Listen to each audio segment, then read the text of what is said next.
Bonjour mes chers amis, aujourd'hui je vais vous raconter l'histoire la plus extraordinaire de ma vie. C'est l'histoire d'un voyage magique avec mon grand-père. Je m'appelle Yanis, j'ai 9 ans et cet été a changé ma vie pour toujours. Chapitre 1, l'invitation mystérieuse. C'était le dernier jour d'école avant les grandes vacances. J'étais content de rentrer à la maison quand j'ai vu grand-père qui m'attendait devant le portail. D'habitude, c'est maman qui vient me chercher. Grand-père avait un sourire mystérieux sur son visage ridé et ses yeux pétillaient comme des étoiles. « Yanis, mon petit, dit-il en m'ébouriffant les cheveux, j'ai une surprise pour toi. Que dirais-tu de partir en voyage avec ton vieux grand-père » Mon cœur a fait un bond dans ma poitrine. Un voyage, juste lui et moi ? Un voyage ? Où ça, grand-père ? Ai-je demandé tout excité.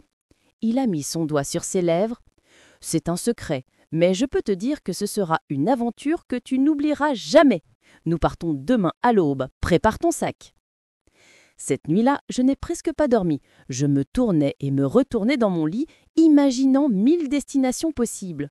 La mer, la montagne, un château. Mon imagination galopait comme un cheval sauvage. Chapitre 2. Le départ à l'aube. Le lendemain matin, le soleil n'était pas encore levé quand grand-père a frappé doucement à ma porte. « Debout, mon aventurier, le monde nous attend. » J'ai sauté de mon lit, déjà habillé. J'avais préparé mon sac la veille au soir avec tout ce dont je pensais avoir besoin. Nous sommes montés dans la vieille voiture bleue de grand-père. Elle sentait le cuir ancien et les bonbons à la menthe qu'il gardait toujours dans la boîte à gants. Pendant que nous roulions, grand-père chantonnait de vieilles chansons et je regardais le paysage défiler par la fenêtre. « Grand-père, tu ne veux toujours pas me dire où nous allons ?» ai-je supplié pour la 10e fois. Il a ri, sans rire chaleureux qui ressemblait au son d'un vieux violon. Patience, Yanis, les meilleures surprises sont celles qu'on attend. Nous avons roulé pendant des heures. La ville a laissé place à la campagne, puis à des collines verdoyantes. Enfin, grand-père s'est arrêté devant une forêt dense et mystérieuse. Des arbres géants s'élevaient vers le ciel comme des géants verts. « Nous sommes arrivés, » dit grand-père en sortant de la voiture. Je regardais autour de moi, un peu déçu. Une forêt ? C'était ça la grande surprise ? Grand-père a dû lire dans mes pensées, car il a souri. Ne juge pas un livre à sa couverture, mon petit. Cette forêt cache des merveilles que peu de gens ont eu la chance de voir. Nous avons pris nos sacs et commencé à marcher sur un petit sentier. Au début, c'était une forêt normale. Puis, quelque chose d'étrange a commencé à se produire. Les arbres semblaient plus grands, plus vieux. Leurs troncs étaient couverts de mousse brillante qui luisait doucement dans l'ombre. « Grand-père, tu as vu la mousse ? Elle brille !» me suis-je exclamé. Il a hoché la tête. « C'est la mousse des fées. Elle pousse seulement dans les endroits magiques. Nous entrons dans la forêt des souvenirs, Yanis. » La forêt des souvenirs, ce nom sonnait comme quelque chose sorti d'un conte de fées. J'ai suivi grand-père plus profondément dans les bois. L'air sentait la terre fraîche, les fleurs sauvages et quelque chose d'autre. Quelque chose de magique que je ne pouvais pas identifier. Soudain, nous sommes arrivés dans une clairière circulaire. Au centre, se dressait le plus vieil arbre que j'ai jamais vu. Son tronc était si large qu'il faudrait 10 personnes pour en faire le tour. Ses branches s'étendaient comme les bras d'un grand-père qui veut faire un câlin. « Bonjour, vieil ami », dit grand-père à l'arbre. Je l'ai regardé, surpris. Parlait-il vraiment à un arbre ? Mais alors, quelque chose d'incroyable s'est produit.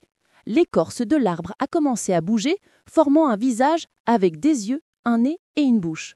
« Antoine, dit l'arbre d'une voix profonde et chaleureuse, cela fait longtemps, et tu as amené ton petit-fils, je vois. » J'étais figé sur place, la bouche grande ouverte. Un arbre qui parle ?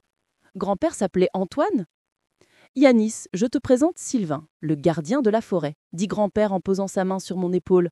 C'est un très vieil ami. Nous nous connaissons depuis que j'ai ton âge. Depuis qu'il avait mon âge ? Mais c'était il y a tellement longtemps. Sylvain s'est penché vers moi, ses yeux brillants comme des émeraudes. « Bienvenue, jeune Yanis. Ton grand-père m'a beaucoup parlé de toi. Es-tu prêt pour le voyage ?»« Quel voyage ?» demandai-je de plus en plus confus. Grand-père s'est agenouillé devant moi, ses mains tenant mes mains. « Yanis, je t'ai amené ici pour te montrer quelque chose de spécial. La forêt des souvenirs n'est pas une forêt ordinaire. C'est un endroit où le temps fonctionne différemment. » Sylvain a agité ses branches et un passage lumineux est apparu dans son tronc. C'était comme une porte faite de lumière dorée qui ondulait comme l'eau. « Ce passage peut nous emmener dans le passé, expliqua grand-père. Je veux te montrer des moments importants de ma vie pour que tu me connaisses vraiment. Mon cœur battait très fort. Voyager dans le temps, voir grand-père quand il était jeune, c'était trop extraordinaire pour être vrai. C'est vraiment possible, murmurai-je. Grand-père a hoché la tête. Avec Sylvain comme guide, tout est possible. Alors, tu viens ? J'ai pris une grande respiration et j'ai serré la main de grand-père. Je viens. Ensemble, nous avons traversé le portail lumineux.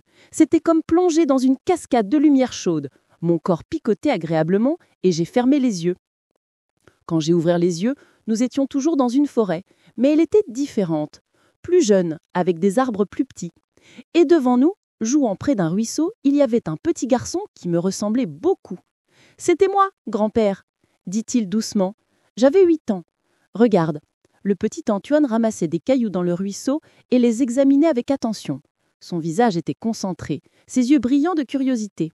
« Tu cherchais quoi, grand-père » ai-je demandé. Il a souri. « Des pierres précieuses. Je rêvais d'en trouver une et de devenir riche pour aider ma famille. Nous étions pauvres, tu sais, mais j'étais heureux. » J'ai regardé le petit Antoine jouer. Il riait tout seul, inventant des histoires avec ses cailloux. Soudain, une femme est apparue. « Antoine, c'est l'heure de dîner !» C'était une jeune femme avec un tablier et un sourire doux. « C'était ma arrière-grand-mère » murmurai-je. Grand-père a hoché la tête, les yeux brillants de larmes. « Ta arrière-grand-mère Marie, elle était si gentille.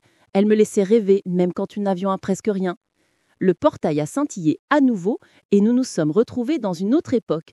Cette fois, nous étions dans un parc magnifique, avec des fontaines et des fleurs partout. Un jeune homme de 20 ans environ marchait nerveusement. C'était grand-père, mais cette fois, il était élégant avec un costume. « Où sommes-nous » demandai-je. Grand-père rougit comme un adolescent. « C'est le jour où j'ai rencontré ma grand-mère. » Mon cœur a bondi. J'allais voir grand-mère jeune. Une belle jeune femme apparaît, marchant vers une fontaine. Elle avait des cheveux noirs brillants et un sourire radieux. Le jeune grand-père s'approcha d'elle, visiblement nerveux. « Excusez-moi, mademoiselle, vous avez fait tomber ceci. » Il tendait un mouchoir, mais c'était un mensonge. La jeune femme n'avait rien fait tomber. Elle sourit, amusée. « Je ne crois pas que ce soit à moi, monsieur, mais c'est gentil de votre part. » Le jeune grand-père était rouge comme une tomate. « D'accord, vous m'avez découvert, » admit-il en riant. « La vérité, c'est que je voulais vous parler. Vous êtes la plus belle personne que j'ai jamais vue. » La jeune femme riait, et ce rire était comme de la musique. « Vous êtes audacieux ? Je m'appelle Salma. » J'ai regardé grand-père. « Tu as menti pour parler à grand-mère ?» Il a ri. « Parfois, il faut un peu de courage et de créativité pour saisir les bonnes opportunités. Si je n'avais pas osé ce jour-là, tu ne serais pas là aujourd'hui. » Le portail nous ramena à l'arbre de Sylvain. J'avais la tête qui tournait de toutes ces aventures. Grand-père s'est assis sur une grosse racine et m'a fait signe de m'asseoir à côté de lui. « Yanis, tu te demandes sûrement pourquoi je t'ai montré tout cela, » dit-il en me regardant dans les yeux. J'ai hoché la tête. Je voulais que tu comprennes quelque chose d'important. Je ne suis pas juste un vieux grand-père. J'ai été un enfant comme toi. J'ai eu des rêves, des peurs, des échecs et des victoires. Il continua. Un jour, je ne serai plus là. Mais les souvenirs, les leçons, l'amour, tout cela reste. C'est ça notre vraie richesse. Pas l'argent, pas les objets, mais les moments que nous partageons et les valeurs que nous transmettons. J'ai senti les larmes monter à mes yeux. Grand-père, je ne veux pas que tu partes. Il m'a serré dans ses bras tellement fort que j'ai failli manquer d'air. Et toi, tu es mon rayon de soleil, Yanis. Sylvain a parlé doucement. C'est pour ça que j'existe, jeune Yanis. Pour garder les souvenirs vivants, pour que les familles restent connectées à travers le temps. Tant que vous vous souviendrez des uns des autres, l'amour ne meurt jamais. La promesse. Avant de partir, grand-père m'a donné un petit objet. C'était un des tailloux que le jeune Antoine avait ramassé dans le ruisseau tant d'années avant. « Garde-le, dit-il. Quand tu le regarderas, souviens-toi de notre voyage. Souviens-toi que je serai toujours avec toi dans ton cœur. » J'ai serré le caillou dans ma main. Il était lisse et chaud. « Je promets de ne jamais oublier, grand-père. Et quand j'aurai des enfants et des petits-enfants, je leur raconterai notre aventure. » « C'est tout ce que je demande, » dit grand-père en m'embrassant sur le front. Nous avons remercié Sylvain et avons repris le chemin vers la voiture. La forêt semblait nous dire au revoir, les feuilles bruissant doucement dans le vent. Épilogue, le retour. Sur le chemin de retour, j'ai regardé grand-père différemment.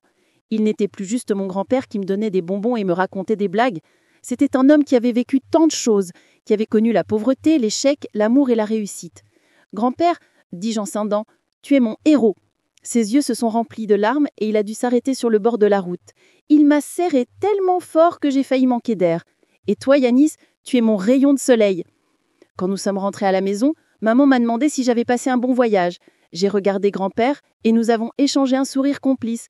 Le meilleur voyage de ma vie, ai-je répondu. Ce soir-là, dans mon lit, j'ai tenu le caillot dans ma main et j'ai fermé les yeux. Je pouvais encore sentir la magie de la forêt des souvenirs. Je savais que ce voyage n'était que le début d'une longue aventure avec grand-père. Car les meilleurs voyages ne sont pas ceux qui nous emmènent loin de chez nous, mais ceux qui nous rapprochent de ceux que nous aimons. Et grâce à grand-père, j'avais appris la leçon la plus importante de toutes, l'amour et les souvenirs sont éternels.